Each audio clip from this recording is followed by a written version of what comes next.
again, guys, we're assuming that this conversation actually happened, right? Which I honestly don't believe it did.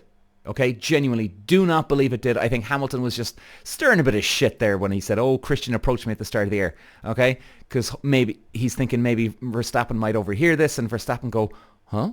Really? Did Christian approach him? Am I not his golden boy anymore?" Peter.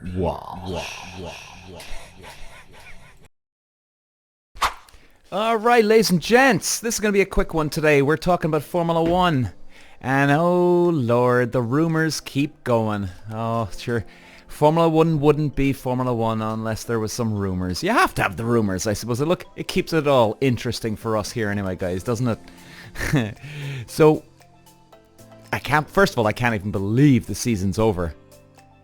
I feel like we just started. I covered every single round. And guys, I don't know, many of you know that maybe this is my first year of podcasting. And I decided, yeah, I'm going to cover all the Formula 1 races. So I've done every single race, all 23, before the race, after the race. I can't even believe how quick this year's gone.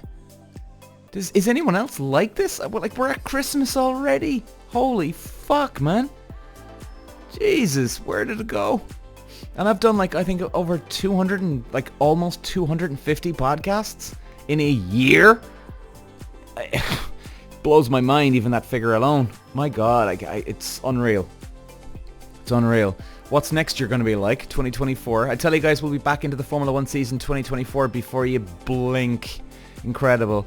So guys, did you hear about the rumors? Let's get into what we want to talk about today. There's rumors of Lewis Hamilton going to Red Bull. There was conversations. Is he going to go? Is he not going to go? Hamilton was on the radio, but saying that no, he hasn't spoken to Red Bull about this. Christian had tried to approach him. So it seemed that it was all over right there and then. Okay, it looked like it did look like Hamilton pretty much set the record straight there. But now there's people talking, well, hang on. Are we sure? So the conversation is still going on here. Okay, now look, let's look at it from a racing driver's point of view, okay? I know what racing's all about. I know the politics behind motor racing. And guys, this is where the motor racing politics comes in here. So let's look at it from all angles. We're going to look at it from Hamilton's point of view. What's the benefit for him? We're going to look at it from Red Bull's point of view.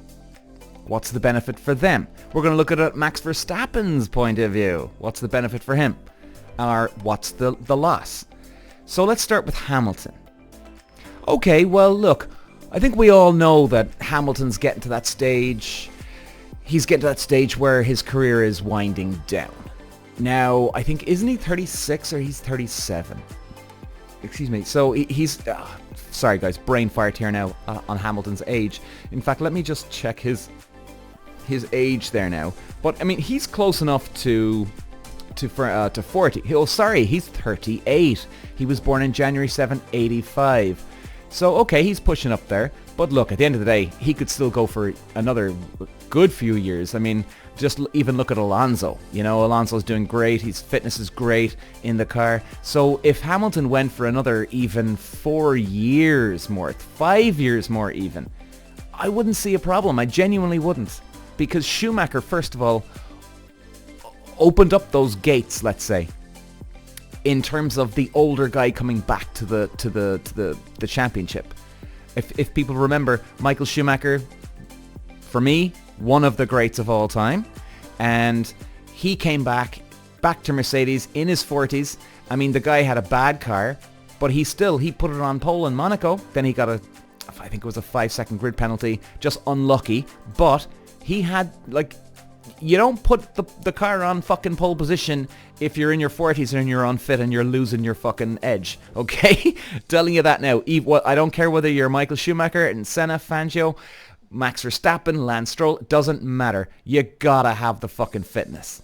And it just goes to show that Schumacher showed people that you can push the envelope over into your 40s. So the point here, guys, is yes, Hamilton could definitely continue on early onto his 40s. I mean, I wouldn't be surprised, guys, and I'm being serious now, if he went to 43, even 44 maybe, I still think he'd have enough in the tank here. because the fitness levels of Formula 1 drivers, some people just you have no idea how fit you need to be to drive these Formula 1 cars. It's incredible. And the fact that they're keeping it up every year. So in other words, like at the end of the year, they're so fit, but they don't lose it. Like they just keep it ticking over. Now, you can push yourself a little bit more, yes, but normally they get to that level where they've really pushed their bodies, and all they've got to do now is just maintain it. And a lot of them do, to be fair to them, over the winter season, because they've only normally about maybe sort of 2 months. So that's the moment where they might take a few weeks off for Christmas and then just really fucking go head first into the deep end. Or just keep it over maintained. So the point is this, guys. Hamilton, definitely, I think he could go into his early 40s, maybe even mid 40s. Let's push it a little bit further. But look, does he want to do it? That's the real question. But in terms of his fitness, no problem whatsoever. So he's 38. Next year he'll be 39. So he'll have all 39, 40. Let's say he goes to 42. Fuck it, let's just put out a number. 39, 40, 41, 42. So that's another 4 full years, guys, he can have in Formula 1. Okay? 4 full years. He can get a lot done in 4 years. Now remember, guys, he's not the greatest of all time. He's not one of the greatest of all time. But, technically speaking, if he does win another championship, one more championship, he is technically the greatest of all time. So for him, all he's got to do is do it one more time and it's job done. Good luck. Good night. Thank you very much, everybody. I'm out of here. Right off into the sunset. Good luck, everybody.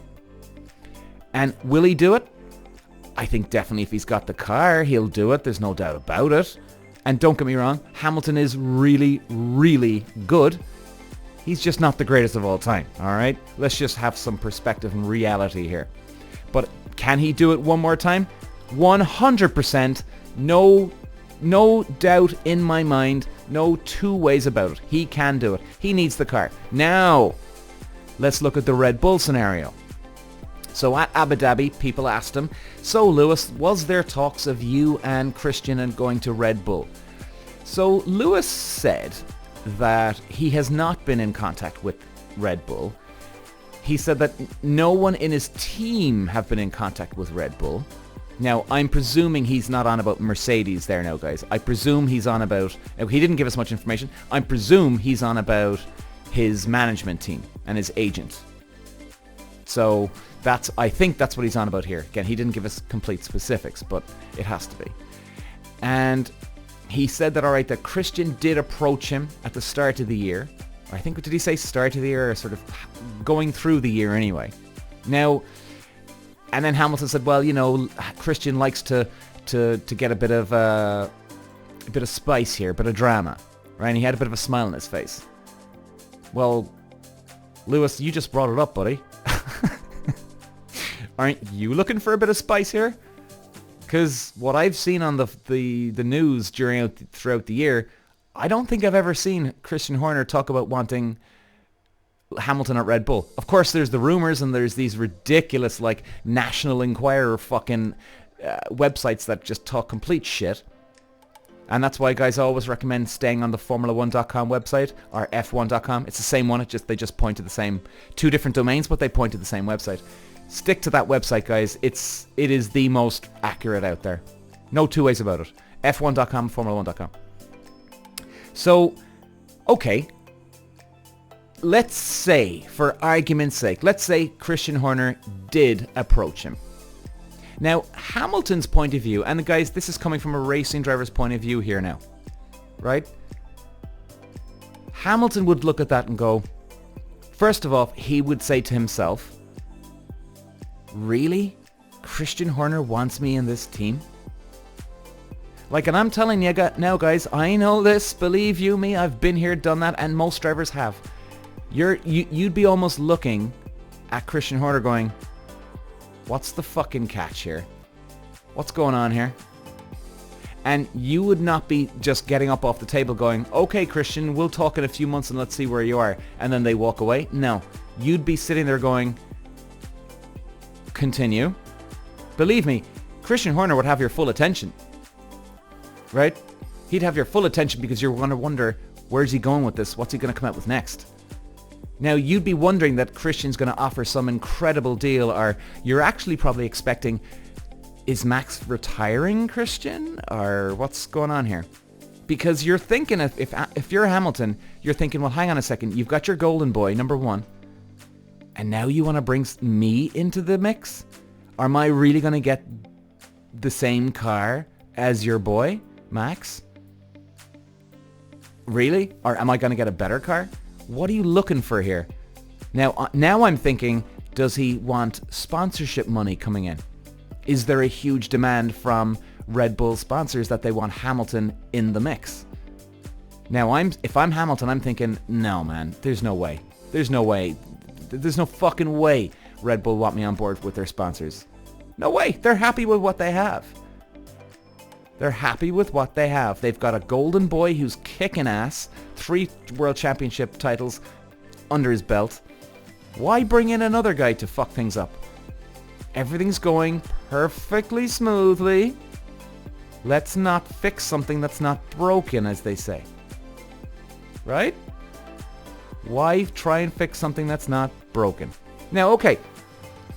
That's Hamilton's point of view. Now, and okay, let's wrap it up with Hamilton. I would say then, again, guys, we're assuming that this conversation actually happened, right? Which I honestly don't believe it did. Okay, genuinely do not believe it did. I think Hamilton was just stirring a bit of shit there when he said, oh, Christian approached me at the start of the year. Okay, because maybe he's thinking maybe Verstappen might overhear this and Verstappen go, huh? Really? Did Christian approach him? Am I not his golden boy anymore? I think that was just a throw in as in like just to fuck with Verstappen's head. And you know what? It's kind of funny, I have to say, if it is the case that he's just trying to stir shit. And okay, so that's Hamilton's point of view. And you know what, guys? If I'm Hamilton at this stage of the game, I'm staying with Mercedes. There's no way I'm going to Red Bull where there's a huge risk that I'm not going to be the number one driver here. Or there's no way I'm going to get the same equipment as Max Verstappen. We're not going to be number 1 and 2 together and everybody's the same level. Bullshit. That's what I'm thinking as Hamilton. To me, it would be way too big of a risk. Unless there was a major sponsor on board pulling Hamilton in the direction of the company, then you know there's a sponsorship deal in place here. There's a real benefit for me, Lewis Hamilton, to win the championship in our races because they're going to sell more merchandise, they're going to make more money. But I don't see a big sponsor here pressuring anything in the background. Now, guys, look, I could be extremely wrong, and in a few weeks' time, we could hear now that Lewis Hamilton is signed up for Red Bull. You know, you just never know. But I honestly, guys, if I had to put all my money on which way it's going to go, I'd put all my money very comfortably that Hamilton is nowhere going anywhere near Red Bull. And because he doesn't want to either. Christian Horner, I don't think Christian Horner wants him in the team. And doesn't matter, Hamilton doesn't want to be in that team. I don't think anyway. Right, Christian Horner's point of view. Okay, so if I'm Christian Horner, I've got my golden boy Max, kicking ass, 3 world titles, Constructors' Championship this year. Boom, boys, yeah, we're kicking ass, man, oh my god. Why upset anything? Red Bull sponsors would be absolutely delighted right now. And all they care about, guys, at the end of the day, is the championship titles. Yes, it would make for... like Christian Horner would be going, well, you know, it would be great press coverage if we had Hamilton, the two, well, as they say, the 2 best out there. And if you had the 2 boys competing neck and neck in the same team, it would make for some great press coverage, right? Of course it would. And Christian Horner would think that. But they don't need the press coverage, guys. As long as the championship, as long as the sponsors are happy, the money's coming in to keep the lights on, pay the bills, everything like that, that's all that matters. They don't need to add more flavors, let's say, if you had Hamilton and Verstappen in the same team. You don't need to add to it. You just don't. Now, if he's getting pressure, if Christian Horner is getting pressure from sponsors now, let's say, right? Let's say he is. Well then, now it's a different ball game. Because at the end of the day, Red Bull aren't at the sponsor's mercy per se, right?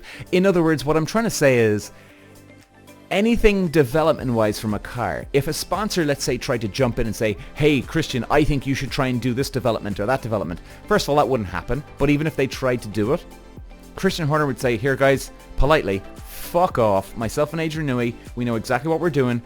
Go away from us. Leave us alone. We're doing it this way. We know what we're doing. And you know what? The sponsor go, okay, fair enough. But anyway, that would never happen, right? But I'm just trying to give you an outline here, guys, and a scenario. Now, Christian Horner would be forced to definitely consider Lewis Hamilton coming to the team if the sponsors want him in the team. So not the development part of the influence, but to just have him in the team.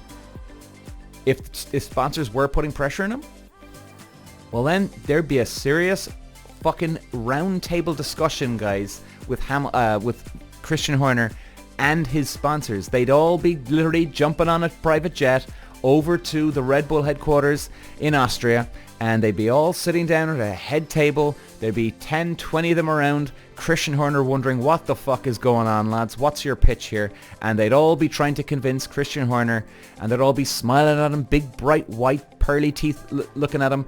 How wonderful, a great idea it is. We're going to have this many sponsors come in, Christian. We're going to have that. We're going to sell so many t-shirts. We're going to sell so many hats. It's going to be great, Christian. Now, at the end of the day, Christian Horner is the team boss. But at the end of the day, he's got shareholders. He's got people that he has to talk to and answer to at the end of the day. And that's nothing bad. That's just the way that the business is. Like any other team boss. So they'd have to consider it. Now, I honestly think, guys, it ain't happening, okay? I think Christian Horner would prefer not having Hamilton in the team. He, like I said, you got the golden boy. He's won 3 world titles so far. He's got Adrian Newey, the wizard behind the curtain. Sponsors are happy. We're doing our job. We're ticking every fucking box down the way here. Why upset things? Hamilton, I think, is very happy in Mercedes. Now, let's look at it before we round this off. Let's look at Max Verstappen's point of view. Now, of course, Max Verstappen, he's got some influence. He's got some power. 3 world titles under the belt. He's got some pull. He's got a good social media following. And by the way, guys, this shit helps. Because if the drivers have a big social media following, you can sell a lot of t-shirt and hats. And the teams would know this. Okay? They would know this. That, Jesus, guys, you know, we're fucking selling a lot of shit here with Hamilton here selling all this merchandise. You know, so, like, never underestimate, guys, the power of social media for Formula 1 drivers. It is an incredible pull. It is an incredible money generator for some of these drivers. So, you got to factor that in. Now, for Verstappen, he's got some pull, like I'm saying, but at the end of the day, if Christian Horner said, Max, sorry, buddy, you're going to have a new teammate next year, there is nothing Max Verstappen could do. Now, maybe Verstappen could threaten to say, listen, I'm going to retire, Christian. Well, then that could shake shit up, because now all of a sudden you don't have the 2 big boys, Hamilton and Verstappen, going up against each other. Now, that's a different problem. Then you're going to reconsider throwing a lot more money at Verstappen. Now, like I'm saying, you know, if Christian Horner... if Verstappen has social media pull and he's got influence, yes, he does. But if Christian Horner really had to put the foot down because of sponsors, he's backed into a corner, there's nothing Verstappen could do at that stage, unless retire or ask for more money. And that's it. Now, could he try and manipulate the contract where he is the number 1 driver secretly? Yes, of course. Now, some people are probably going, what the fuck are you talking about, Peter? Believe me, guys, there's shady fucking deals that happen under the table, over the table, on the table. So many cowboys in fucking racing at any level, karting, Formula Ford, up to Formula 1. There's a lot of cowboys in it. There's a lot of weird, shady shit that happens too. And Max Verstappen's team would be literally fighting to the end to make sure that he had the better car going into that season. So like there would be a lot, I think there'd be a lot of conflict, guys. A lot of conflict going into that season if you had Hamilton and Verstappen together. So that's my point of view, guys. Imagine now when this goes live, 2 days later Hamilton signs up for Red Bull. They say that Murphy's Law, isn't it? Probably sure happen. Sure, anyway, we'll see. But guys, in closing, I honestly don't think so. I think anyway, guys, like I said, we're going to be, even though the Formula 1 season's finished, we're keeping going, guys. We're going to continue on all the way through the winter season. We're going to keep updates. We're going to go through Netflix Drive to Survive, review the whole, is it 5 seasons now? We're going to review all that. We're going to go through the scorecard for every F1 driver out there this year, how they've done. We're going to review every single round for them. And of course, any new breaking F1 news, we're going to try and keep you up to date as much as we can. But anyway, guys, to wrap this one up, I honestly don't think Hamilton will be going to Red Bull. Too many people in one weird way lose here. Do you know? Christian Horner doesn't have the golden child if Hamilton came in. And if Hamilton won the championship with Red Bull, oh Jesus. Well, now Verstappen is not the fucking golden child anymore. Hamilton has too much to lose. Would he really get the quick car? Really? Because that would be a very big question mark, guys. And then for Verstappen, too much to lose. Oh God, am I getting fucking pushed out of the team here, lads? Is this a subtle hint? Because this shit happens too, guys. So I think it's a negative for everybody involved. A negative all the way around. But hey, this is F1. Anything can happen. So guys, that's it for today. And I will be seeing you again very, very soon. Ta-ra for now. Peter Walsh.